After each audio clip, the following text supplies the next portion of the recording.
Hi dear! Ako si Jeya, mag-aapat na taon ng trainee dito sa Japan. Ang trabaho ko, ready-made meal manufacturer, under ito ng food processing category.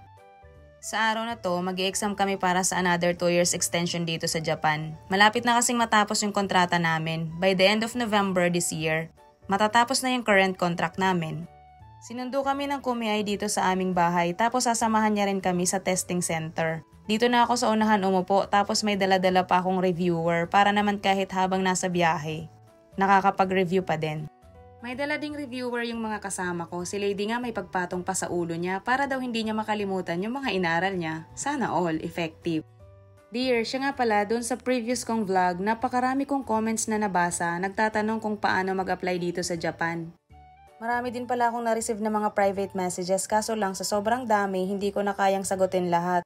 Dear, pasensya ka na, kaya naman dito na lang habang nasa biyahe sasagutin ko yung mga tanong nyo. Para naman hindi ka na rin mainip.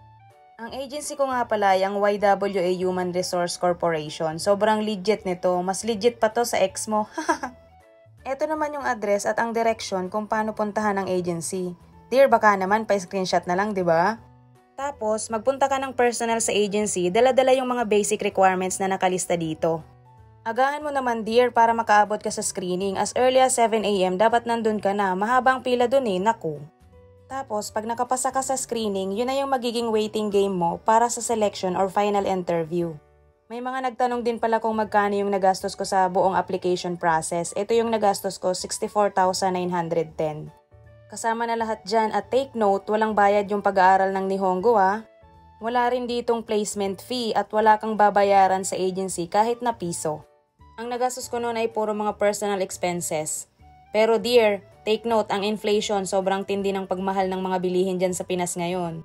Shinare ko yan para meron kang idea kung ano yung mga pinagkakagastusan during application process.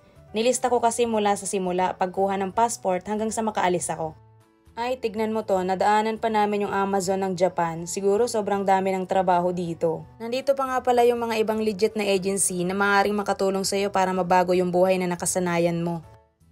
Prudential Employment Agency, Sanko Employment Solutions, Uno Overseas Placement, RHB Placement Agency, Multi-Resources Development Corporation, at Golden Gateway International Manpower Services, Inc. Yung mga ibang legit agency na hindi ko nabanggit, pasensya na. Pag nilagay ko kasi kayo, hindi na makikita yung tulang pula. Charot! Kung hindi ka man umubra sa isang agency, marami pang iba. Huwag kang susuko. Baka isa pa lang ayaw mo na. Paano ka makakapunta dito? Hindi ako galit sinasabi ko lang. Yung age limit, depende sa employer. 21 to 34 ang alam kong pwedeng makapunta dito sa Japan. Ano pang hinihintay mo? Arat na! Nga pala, yung exam na to pinaghandaan namin. Bakit kamo? Kasi kapag hindi ka nakapasa, uuwi ka na ng luhaan sa Pinas. Joke lang. Pwede ka namang mag-retake. Baka magtaka ka bakit may exam nandito na rin naman sa Japan. Nag-e-exam talaga dito kapag magre-renew ka ng contract. Usually, ang kontrata talaga 3 years. Kaso lang kami, naabutan ng pandemic, kaya nag 4 years kami. Hindi lang pala ako sa bahay nag-aral, pati sa company nag-aaral din kami. Provided lahat ng company ang mga reviewers, pati na rin ang sensei. Huwag mo na munang isipin yung mga exam sa Japan kasi dito naman, kapag malapit na yung exam, hindi ka naman papabayaan ng company. Ahead of time, nagbibigay sila ng mga reviewers. Tapos, nagbibigay din sila ng mga pagkakataon upang makapag-practice at makapag-aral ka ng practical exam katulad nitong aming ginagawa. Goal ng company at syempre namin na makapasa sa isang take lang kaya pinaghandaan namin. Ay, nandito na pala kami sa testing center. Ang dami ko nang nasabi. Sana may natandaan ka. Bumaba na kami sa kotse para hanapin yung area ng pag-i-exama namin. May mga dala pala kaming mga kagamitan para sa practical exam. Hindi kasi ito provided ng center. May nagtanong din pala kung ano yung trabaho ko dito. Iba-iba yung mga trabaho namin dito, depende sa department na napuntahan mo. Pero yung product namin, gumagawa kami ng mga obento na dinideliver sa iba't ibang establishments dito sa Japan. Meron din kaming product na osechi, kinakain ng mga Hapon tuwing New Year. Para may idea ka, parang mga ganito yung ginagawa naming pagkain. Ako ang trabaho ko dito, tagahiwa ng mga sangkap at tagahango ng mga bagong lutong pagkain sa kusina. Sa wakas, nahanap na rin namin yung testing area. Naligaw-ligaw pa kami sa paghahanap. Grabe, namangha ako. Napakalinis. Sa sobrang linis ng area, pati yung sahig kumikintab. Grabe talaga yung kalinisan dito sa area na to. Bawal nga palang mag-video sa loob ng mga rooms na yan, kaya naman hanggang dito lang sa hallway yung kaya ng camera natin. Hay, sobrang linis talaga at ang gagara ng kanilang mga kagamitan. Ang tawag pala dito, kitchen studio. Nagmadali na nga kaming pumasok sa loob, syempre hindi pwedeng ipasok ang outside shoes, meron silang provided na sleepers. Doon sa testing center, may allocated na room para sa pagbibihis. Pinagtanggal din kami ng mga alahas, bawal kasi ito habang nag-e-exam. Pagkatapos magtanggal ng mga anik-anik, nagbihis na nga kami. Sobrang pagmamadali na nga namin, kami na lang ang iniintay ng mga examiners. Meron din kasi kaming mga kasabayang nag-exam na mga taga-ibang lahi, mga kapwa trainees din. Magfo 4 years na pala kami dito sa Japan, tapos kapag nakapasa kami sa exam, another 2 years extension, so bali magiging 6 na taon yung pagtatrabaho namin. Pero bago mag-render ng 2 years extension, pwede na kaming magbakasyon at syempre dahil natapos yung kontrata, libre yun ng employer, back and forth. At makalipas nga ang mahigit 2 oras, natapos na namin ang pag-e-exam. At Diyos ko po, Rude, sobrang kainitan talaga ng araw nung paglabas namin ng testing center. Siyempre, bago umalis, nag-selfie at nagpicturan muna kami habang nakangiti. Mga ngiting pasado na yan, claiming.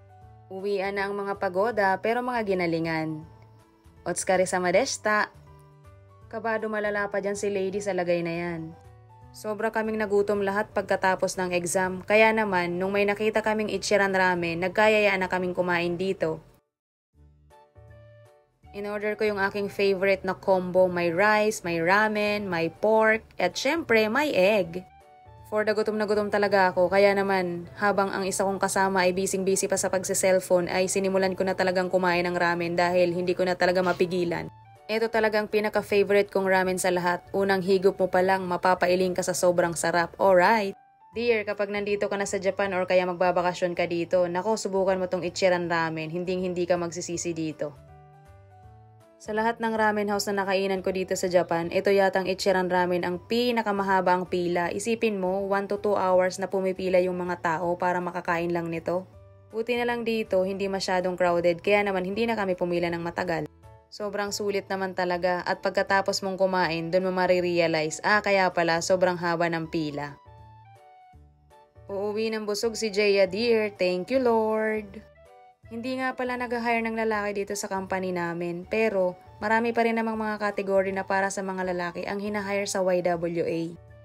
After 1 linggo, dumating na yung certificate namin na pasado kaming lahat doon sa 2 years extension na in-exam namin. Tapos recently lang, pumirma na kami ng panibagong kontrata. Sana dear makatulong sa iyo yung video na to. Ako naman, extend lang ng extend habang pinag-e-extend. Sayang yung pagkakataon, di ba Kimi? O paano dear, magtatrabaho na ako ulit. Salamat sa panonood. God bless!